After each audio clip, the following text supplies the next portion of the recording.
welcome to Season 3 of You're Not Alone with Townsend. My name is Townsend, and if you've followed my journey, you know that I'm not only a musician, but I'm also a mental health advocate. I use my platform to help spread awareness, love, build community, and simply help people feel less alone in their struggles. In the last couple of years, I've had the chance to interview people from all over the world about a huge variety of mental health topics, and I cannot thank each of you enough for helping us continue to shine a light on the world. Every other week this season, we're bringing you the best interviews we've had.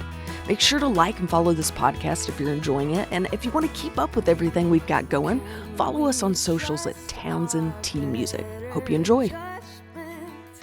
What is up, everybody? Thank you so much for tuning in to this episode of You're Not Alone with Townsend. I, of course, am your host, Townsend. I'm so excited. So I usually have people that I've met from all over the world about diagnoses that you may not have even heard before, but you want to learn something. But I am so excited and so honored to have one of my good buddies here today. We're going to be chatting with Miss Kayla Gowin. That name sounds familiar. We did a podcast when we were doing these live back in the day. Little throwback there, Kayla. But we're going to hop on here, and today we're going to be chit-chatting about suicide awareness and prevention. I really felt like that was something that is so prevalent nowadays. I feel like we hear about it all the time. So my friend Kayla was like, sure, I got you. So I really appreciate that. Thank you for hopping on with us. Of course. Thank you for having me. I'm excited to be here. Absolutely. I love your little background. For the people that are listening, she's got this little office in the back trying to look all professional. Yep. I got bears everywhere in here. Not real ones. I hope. If you do, blink twice. We'll try to get you out of danger. All right, Kayla. Enough weirdness. I love letting my guests kind of introduce themselves because, let's be honest, I feel like you know yourself better than anybody else. So who is Kayla? Anything you want to share? Job title, location, what are some specialties you have? Whatever you want my listeners to know about you. Sure. So I am Kayla Gowin. I am a licensed professional counselor here in Conway. I work at the University of Central Arkansas for the Department of Psychology and Counseling. I am a faculty member here. I teach undergrad classes and graduate classes. Part of my duties include being the field placement coordinator. So that essentially means that I help all of our graduate students get out in the field for their clinical training opportunities. So I help them go out to various sites and be placed for the semester to get their, experience as a counselor in the field. And I love that part of my job because it lets me flex my networking muscles and keep in touch with some of my colleagues that are, out across the state. I also provide therapy on campus out of our community care clinic that's housed in the Integrated Health Sciences building. I'm there part-time. I work a couple of days a week doing therapy. We're a community-facing clinic. We're housed on campus, but we're a community-facing clinic. We see all members of the community for mental health-related issues, but then also it's an interdisciplinary clinic. So we have PT, OT, speech, nutrition, and dietetics, APRNs on staff. So it's truly like an integrated health model. But yeah, so I work there part-time. I'm not from Conway, but I consider myself kind of a Conway girl because my husband and I have lived here for over 20 years. Married with 2 kids and love all things UCA and all things mental health. Yeah, judging by the 73 bears I count in the background of this video right now, I think that's true. Yeah, and that's just on this side of the office. You can't even goodness gracious. Yeah, we got a thing going. I love it so much. So I've known Kayla, we've known each other a few years now. I actually met you at a mental health conference. I was providing music, and she came up and was like, my daughter would love you. And we've been friends ever since then. I don't even know if you remember that. Do you remember that? Oh, I do. Of course I do, yes. How many years ago has that been? That was at the ARM conference in probably 2014, 2015. Oh my gosh. Don't age me. I don't remember, Townsend. I don't remember if I was. That's about right. That sounds about right. Don't age me. Really, it was last week. We're so young and fresh. But yeah, I've known Kayla a long time. She's become a really great friend. And again, somebody that I'm so excited to have on here because she is so knowledgeable and she is intertwined with the younger generation, I guess, on the college campus. So I thought she'd be the perfect person to chit chat about this. So let's hop in. So I feel like we're seeing more and more about taking your own life recently. And I guess we should preface this. I see this all over social media, but this could be a trigger topic for some people. We got to preface that when you talk about this suicide and things like that. So if that's something that triggers you, just be aware that's going to be the whole thing. But we're going to be talking about how to prevent it, what to look for, all of those things. But I feel like suicide is popping up more and more. Do you know any statistics about the current suicide rates? Yes, I do. First, before we get into it, I do want to say, just for the listeners, I am by no means a suicide expert. I do not have any clinical specializations in, suicide treatment necessarily. I've worked with many clients who have had suicidal ideation, but I have been in the field for quite some time, and I've worked with both little kids, adolescents, emerging adults, and then of course, older adults, middle-aged adults, all ages, of course, and have dealt with suicidality in my clinical work. But in terms of, you made the comment that you feel like we're seeing more and more of it. I mean, we've seen the suicide rate steadily increase from 2000 until now, and we've kind of seen this, this upward trajectory.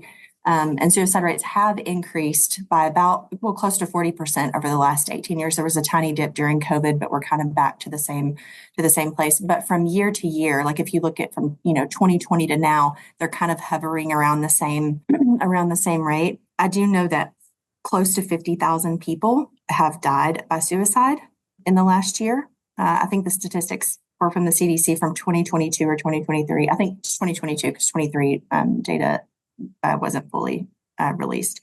So that's one person every 11 minutes that is taking their life by suicide. I think that the reason we think it's happening more frequently is because we have access to social media and it's talked about much more openly. In the past, we have, and still some today, it's been hushed, it's been quieted, it's been underreported in statistics, in the statistics that we see. So I think that social media and the access to this proliferation of sharing information and being right up close in people's lives gives us the impression that it's happening more frequently. It's true that it's happening more frequently for certain groups, and there are certain demographics that are on the rise in terms of suicidality. So in 2022, twice as many suicides occurred as homicides in America, which is staggering. Let's see, 13 million of us have struggled with what we call passive suicidal ideation, which is essentially having suicidal thinking or suicidal thoughts. We kind of distinguish between passive ideation and active ideation.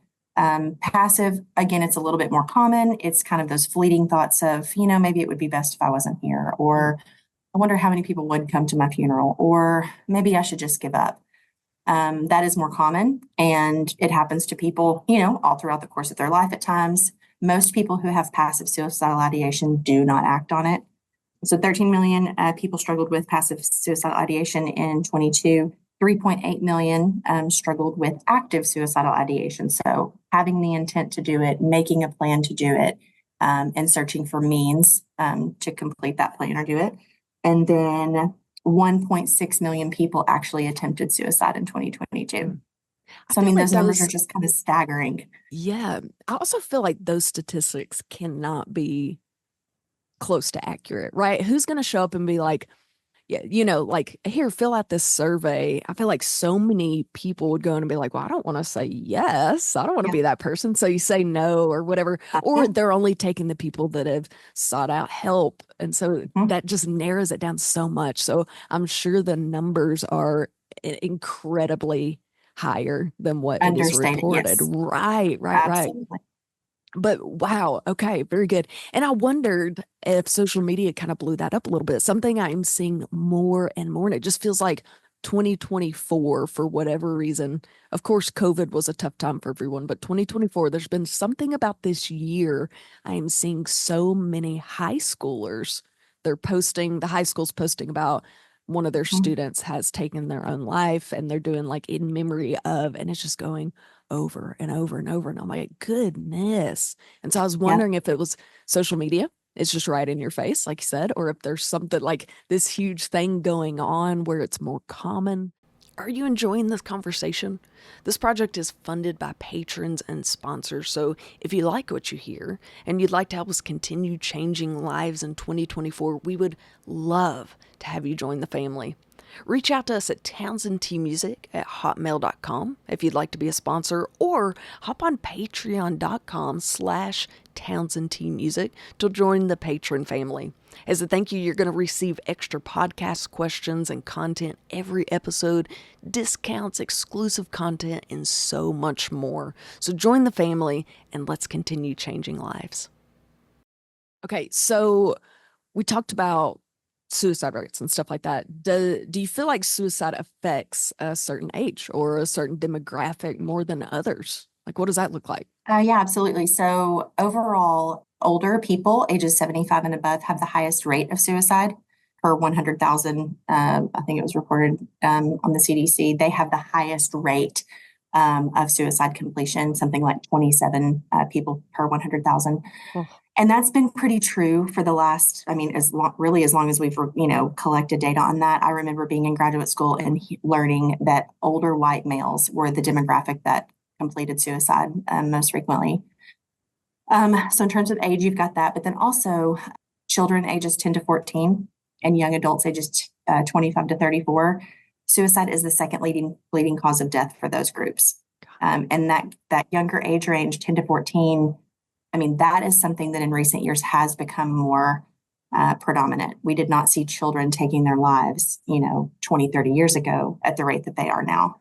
well, that's what, like, Um, what I kind of talked about earlier. I feel like that's what I'm seeing more on social media. It's like the high school, the junior high kids, and it just seems like it's more common. And it makes you so sad. I want to take those kids and be like, it's going to get better. Like life will be better. There is another side outside because junior high could be super cruel that age. mhm, And you just want to be like, I promise there's a light at the end of the tunnel. right. Crazy. Yes, for sure. Absolutely. In terms of race, we see non-Hispanic Native Americans and Alaskan Indians being way more vulnerable to suicide than any other race.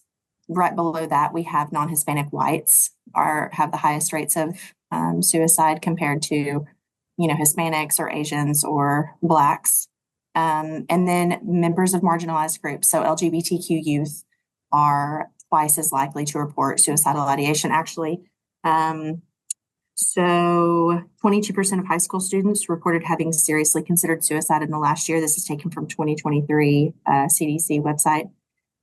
This percentage is higher among lesbian, gay, or bisexual teens who reported at 45%. So 45% of LGBTQ teens have had serious thoughts of taking their own life. 10% of high school students in America attempted suicide in the past year, but 22% of LGBTQ teens have. Mm. So, I mean, it's, the rates for that group in particular are much higher compared to the general population. So yeah, there are definitely, demographic factors to consider when we're talking about this kind of stuff, in Yeah. addition to just the overall predictive factors that are out there. Right, right. And again, I feel like the statistics are so skewed because when I was in high school, if you were to give me this survey and they're like, hey, we're going to take a survey and all the kids, there's no way I would have answered these like totally truthful and been totally vulnerable, right? Like, do you have Oh, these thoughts? Like, no, nope, because I don't want to get not sent out me. of class, right? Yep, Right. yep, So you think about, absolutely. yeah, take that. And then in my brain Mhm. just says it's got to be so much higher than that, which just breaks my heart.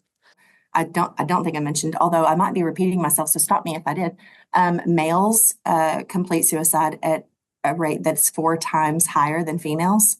Mm, So we have, boys in general, think boys ages 10 to 14, boys ages 20, men 25 to 34, who are completing suicide 4 times more than females. So high school students who completed suicide in 2023, across the board, they were pretty equal in their reporting of feeling depressed in the last year. Okay, so mm, males and females were pretty equal.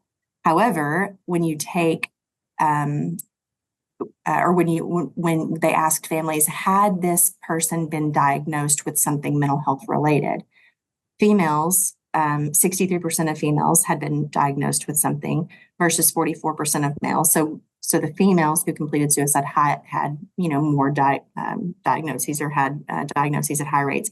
And then if you asked families how many of these people had been in treatment for mental health related issues, 36% said yes. 36% of the females had been, and 21% of the males had been. So females are, talking about their mental health issues more. They're seeking treatment for mental health issues more. But boys are completing suicide at 4 times the rate. So we are not, socially, we are conditioning boys to not speak up about how they feel. We are not getting them help at the same rate that we are our females. And so I think that's something to kind of look at as well, because here are these girls that did complete suicide, but they were in fact being treated for mental health issues at a higher rate than boys were. Also, girls were reported to have, girls who completed suicide had higher rates of reporting suicidal ideation in the past. Boys who had completed suicide were not reporting as much, but that certainly doesn't mean they didn't have that previous suicidal ideation. It's just that they are not, it's not on record. And back to the whole underestimated or underreported statistics. We get these statistics, like you said, from people who are seeking treatment or people who are answering honestly when they're filling out survey data. And so, of course, they're it's skewed. Yeah, we can only know what we know. Right. It is so sad to think about that. And we're in the South. You and I are from the South. Everybody listening is not necessarily from that, but here in the South, we really, what's the best way to put this? The culture really puts in like, you're a man, suck it up. Like be a man, stick up for the family, you run the family, you do this, you do that. And just talking, mental health kind of gets shoved to the side when you have your boys thinking, well, you got to be a man and you got to be tough and you can't show feelings outside of anger or happy. And so that really messes with the kids. Yeah, absolutely. So you'll see that illustrated very nicely if you Google suicide statistics across America by state. California, New York, and Illinois all have some of the lowest rates of suicide. Per 100,000, Arkansas had 20.6 suicides. Oh, no. California, New York, Illinois all had less than 13.8 or something, 13. So I'm looking at this map and I'm like, so it's Arkansas, states in the Bible Belt, and then states in kind of the Midwest. So rural areas, right? But I'm thinking, why would the states that have the 3 most populated cities in America have lower rates of suicide than we do? And I think you touched on one of the reasons. It's because of this, toxic masculinity, if you will. Also, the strong adherence to religion for mental health struggles, which I always tell students, listen, you'll never hear me knock faith or religion when it comes to helping during, hard times. But there's a room for therapy at that table as well. And so I think like our lack of resources or our, the infusion of religious thought or the suck it up, you can handle it yourself and not seeking help. But we have high rates of suicide in our state. And I wonder how much of it is related to that comment. You just made it. The male, how we raise and condition our boys. Yeah, absolutely. Even the older generation. So I used to work in the nursing home as a speech therapist for geriatrics. Most of them were men. And that was something I ran across all the time as we would talk about mental health. And they would that's the dumbest thing they'd ever heard. I don't struggle with PTSD, but then they'd start crying about the war and then they'd get mad because they were upset. And it just got shoved under a rug. However, I do think our generation coming up, I do think it's becoming more of a conversation because, like I said earlier, maybe social media, maybe things are changing. Who really knows? But what are some things friends and families should watch for or maybe be aware of regarding a loved one that may struggle with some of these thoughts? Like, what in the world do we do? What do we watch for? Well, here's the thing. It is true that, and it depends on the individual person, how old they are, what their reasons are for being in distress, how much social support they have, all of that kind of stuff. So I can't say that the way we are going to approach the 10-year-old is going to be exactly the same way we approach the 75-year-old. But generally speaking, noticing that something might be, amiss or noticing that something is off. And I will say, before we, talk about what to do when you're aware of something being wrong, is it happens under the radar. It happens all across America when you have well-intentioned parents, you have healthy family dynamics, you have a safe, protective, loving home, you have a kid involved, in extracurricular activities with a supportive friend group. It does happen when we can't, when we can't always detect it. There are instances where young people or old people choose in a moment's notice to take their life or to attempt to take their life. So we can't always, it's not like there's this, here's this special key that if everybody gets, we could prevent every suicide or every, depressive episode, because it does happen impulsively. It does happen, in the best of circumstances, if you will. But generally speaking, being attuned to the people in your life and being attuned to how they're feeling, listen to the words that they're using, notice changes in their behavior, and take it seriously. I think when you look at suicide and really anything, I mean, I do a lot of work with trauma and I teach quite a bit about trauma and complex trauma. And it really doesn't matter what mental health diagnosis or mental health issue we're talking about or trying to tackle. If you look at the predictive factors and you look at the protective factors, that really helps guide what to do, right? Like we can talk all day long about, suicide, that it's out there, it's happening. We're going to know about the statistics. We're going to talk about suicide prevention. Well, what does that really mean? And I feel like the very best way to get at that is to know what keeps somebody from attempting or completing, and being able to do more of that, right? Like if I know that these types of kids are less likely to attempt or feel that way, well, then how do we work, to do that in more, how do we make more kids feel that way? If we know what the predictive factors are that make it more likely for someone to be suicidal or to complete suicide, then how do we omit some of those factors? How do we reduce those factors? How do we reduce the presence of those things in people's lives? So when you talk about risk factors and protective factors, they're at the individual level, the relational level, and then the societal level. So individual risk factors for, other than the demographics and vulnerable groups we've talked about. Previous suicide attempt, so anybody that's previously attempted, history of depression or untreated mental illness or treated mental illness, serious illnesses such as chronic pain, any legal involvement, job, financial problems or loss, impulsivity or aggressive tendencies, substance use or dependency, current or prior history of adverse childhood experiences, sense of hopelessness, violent victimization and or perpetration, relationship factors, bullying. We know that that's a huge thing in schools now. Here's the thing. Kids have been bullied for centuries, right? Like we know that that has always existed. I think that the nature of bullying has evolved and gotten worse and slightly more pervasive. It's also much more, we can't escape it. It used to be you just got bullied on the schoolyard, right? Yeah. Now we are bullied.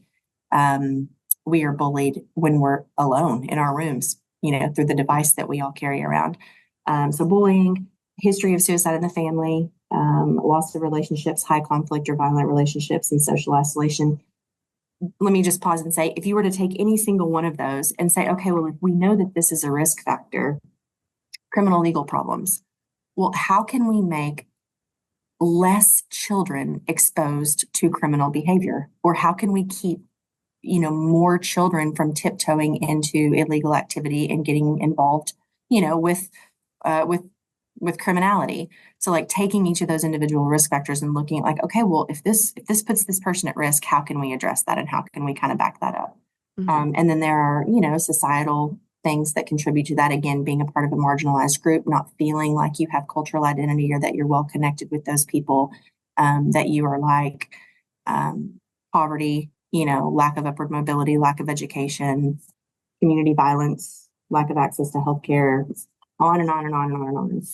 But let me tell you about the protective factors. So individual protective factors against suicide: effective coping and problem solving skills. That's at the top of the list. Okay. So lots of kids face adversity. Lots of kids, again, I teach about trauma. We talk about trauma all the time. It's not always the big T trauma. It's not always those big, cataclysmic things that happen. Is that the right word? Cataclysmic things that happen in one's life. Sounds pretty smart to me. it can be, subtle. It can be somewhat under the surface. Um, but people are exposed to trauma at various levels, at various points throughout their life. Not everyone finds themselves deeply depressed or suicidal. If effective emotional regulation and coping skills is a protective factor against suicide, how do we teach and infuse and implement those skills nationwide in every school, in every classroom, in every home? Because if we know how to express and handle and process our emotions, then we are less likely to find ourselves isolated and, without the ability to cope with what's hurting us. So, the next protective factor is reasons for living. So family, friends, pets, connections. There are so many young people and old people alike in our country that do not have reasons, subjective reasons for living, right? We would say that they do, of course, but when they're in that mindset, they can't find any reason to hang on. They can't find any reason to feel better or to get help. That is a societal flaw. Like that is a tragedy. That is, we're babies aren't born without reasons to live. I mean, it's like, so that happens to them. And that's part of what we have to look at to kind of slow these trends or to reverse these trends. When you have a 13-year-old that doesn't have a reason to live, can't find a reason to live. So it's that part is heartbreaking because social isolation is huge. That is a big part of why some people find themselves in this situation. And a lot of that does happen at younger ages, kids that just feel that they are so disintegrated, like they're not properly integrated into those social circles. They don't have safe places at school or at home. And so yeah, it becomes really easy to reclude into yourself, and it's just you and your emotions, and those emotions kind of suck all the time. And so, I mean it's understandable how people find themselves in these situations. Yeah. I think it all But kind that's of a comes back to what we talked about earlier, like the one simple thing of that cultural, almost toxicity, like you said, of just get over it. Like, no, that's not really how this works. And so if we would learn how to have the conversation and be okay with the conversation, I feel like that would solve so many things, provide those coping skills, teach people how to cope a little bit better, teach people that it's okay to talk about it. It's okay to say, yeah. hey, you know what? School's a little hard, yada, yada. What are some ways a loved one may handle the conversations without being like one thing I worry about is how do you come off without being too pushy or even too passive when trying to have a conversation with a loved one? I mean, I think that can be delicate. Some people are just better communicators and listeners than Yeah. others. Again, I think it depends on the nature of the relationship you have with that person, how not invasive, but how directly involved you can be in that conversation. Um, but I would say being gentle and being open and being understanding, non-judgmental, non-accusatory, non invalidating. I Yeah. think a lot of well-intentioned adults invalidate their children every single day. Yeah. You don't have it that bad. What do you have to be upset about? What could you be depressed about? You've got a roof over your head and a brand new car. How could you possibly be depressed, right? Um, I think that parents don't take their children's emotional health as seriously as they should. I think we don't take anybody's emotional health as seriously as we should, not just children. But I think sometimes when we're having these conversations, we are meaning to be uplifting, or we're meaning to be take a positive spin, or kind of pull them up Yeah. out of that the depths of despair in that moment. And in doing that, we invalidate how horrible they feel, and we make them feel, I mean, guilty for even feeling bad, right? Like, well, my gosh, they don't even understand what I have to be depressed about. And they're right. What do I have to be depressed about? I have a nice house. I've got parents that love me. I don't know why I feel this way. There must be something wrong with me. If I have no reasons to be depressed, well, then yeah, that's just further evidence that I'm broken on the inside, and I might as well say goodbye. So not invalidating the person, I think reminding them that emotions and feelings are temporary, um, being aligning yourself with them, siding with them, being, vocal about your willingness to help them or get them connected with the resources that can help.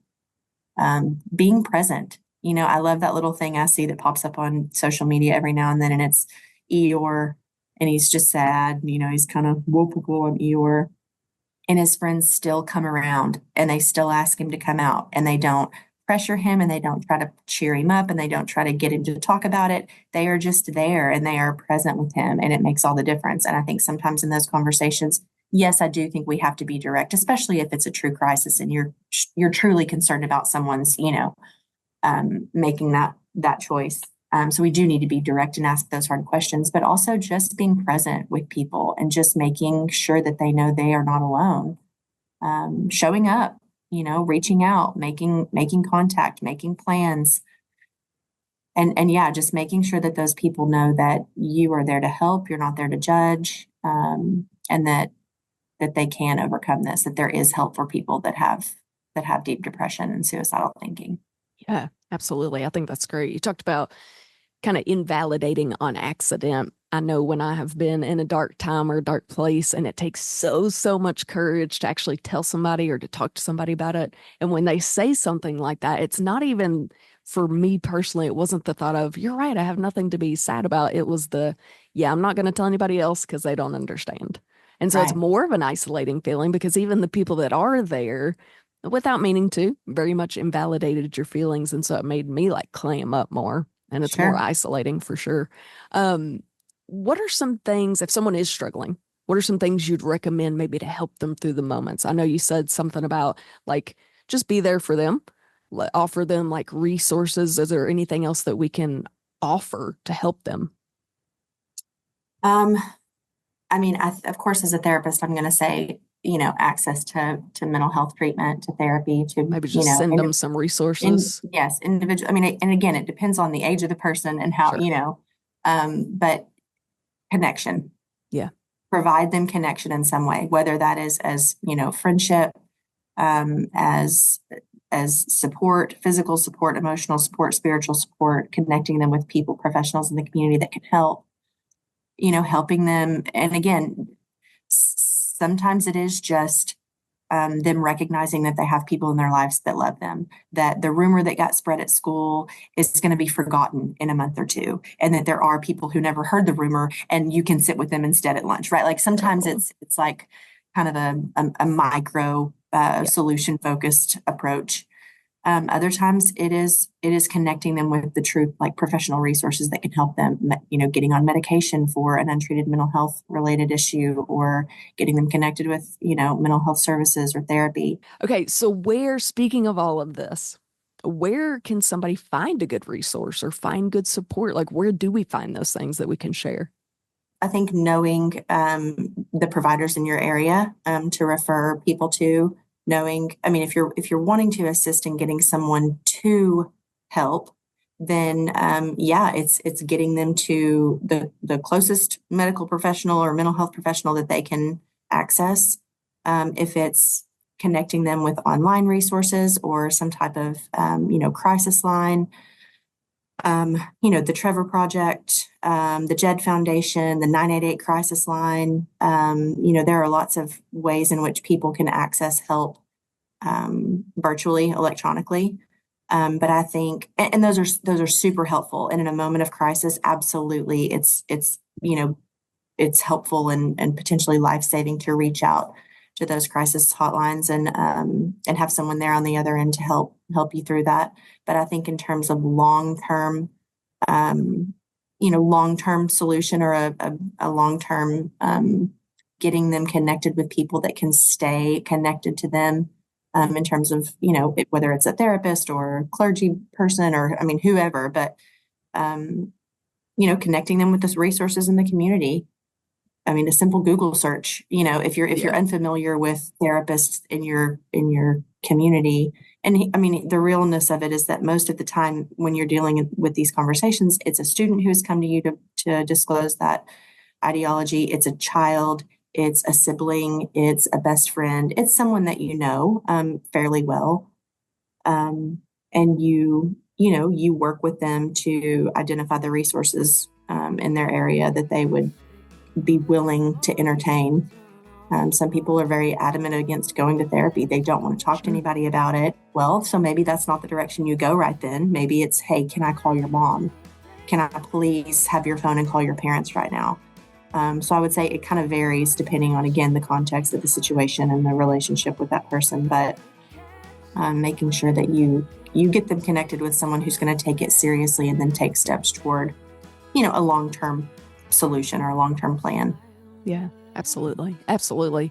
And going back to the statistic, this just blows my mind. 1 in every 11 minutes, somebody takes their life, which is just so, I hate that it's a conversation that we don't have more often and that it is something that people accidentally invalidate, which is why I want to have this conversation. I don't want parents to be, their kids to come home and complaining and be in this dark headspace and then make the mistake of being like, oh, it's not that bad, and thinking they did something well. So Kayla, thank you so much for joining us, giving all these tips and tricks, and just really kind of opening our eyes to this thing that we're going to have to deal with, things that we really need to do better with. So we really appreciate that. Thank you. Of course. Yeah. All right, guys, you know how this works. Kayla and I are going to keep chatting. We're going to do some more personal questions. We're going to get to know Kayla a little bit better. If you want to hear those, hop on to patreon.com/TownsendTmusic. If not, we will catch you next time. If you'd like to hear the rest of this interview, visit patreon.com/TownsendTmusic. And don't forget, you can also watch the interviews on our YouTube channel at Townsendtmusic YouTube. If you're looking to buy or sell, I have the perfect realty company for you. Clark & Co. Realty is located in the Benton, Bryant, Arkansas area. And they understand that buying or selling a home is more than just a transaction. It's a life-changing experience.